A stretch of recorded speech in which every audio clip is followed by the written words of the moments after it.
This is an Icon Ministry production with the support of our ministry partners and donors.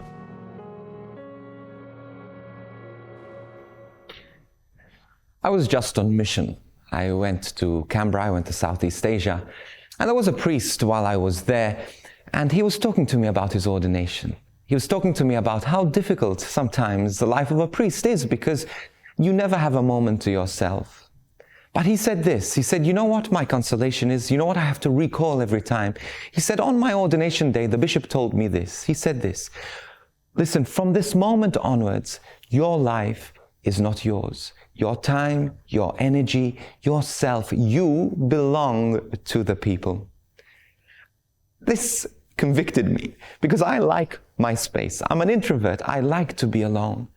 But this is ultimately my vocation, to be given to the people, to no longer belong to myself, but to belong to the people. Now, this isn't only me as a priest, but it's all of us. We don't only belong to ourselves, but we belong to the people. And how do we know that this is also your call? Well, simply because Jesus did it first, and he showed his apostles, his disciples, to do the same. He was tired, he was exhausted, and he goes up to a place basically to run away from the crowds because he needed to look after his mental health as well. Jesus was human, and he needed to take precautions to look after his mental health. This is so important. But also his compassion.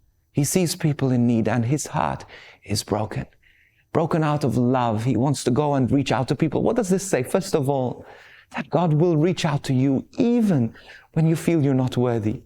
Even when you think God doesn't have the time for you, God does have the time for you. He has compassion and love, and he will always, always have time, compassion, love, mercy, and forgiveness for you. But the second thing is that we're called to do the same, to die to our own will. You know, those moments he wanted to be alone with the Father and also with the disciples, he had to reach out to people. Yes, there is a balance, but one thing I do, when I get disturbed, when my routine gets messed up because of the needs of people, and especially when I'm praying, I'm praying and all of a sudden, Father, can you do this? Can you do this?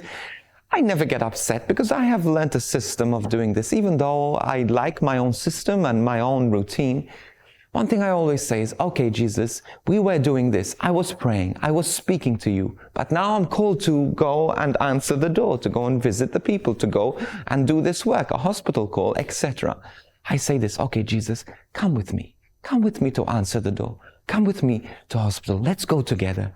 And so that fellowship continues. And not only that, we don't carry our own mercy and forgiveness, but we carry that of Jesus. God has called us to be a people of compassion, but our compassion should come out of an overflow of the compassion and love that we receive, and we allow the Lord to share with us and to shower upon us. Lord, let me understand how much you love me, and out of this love, teach me to love and serve others. This production is only made possible because of the generous support of Icon Ministry partners and donors. Please go to iconministry.com/support to make a donation.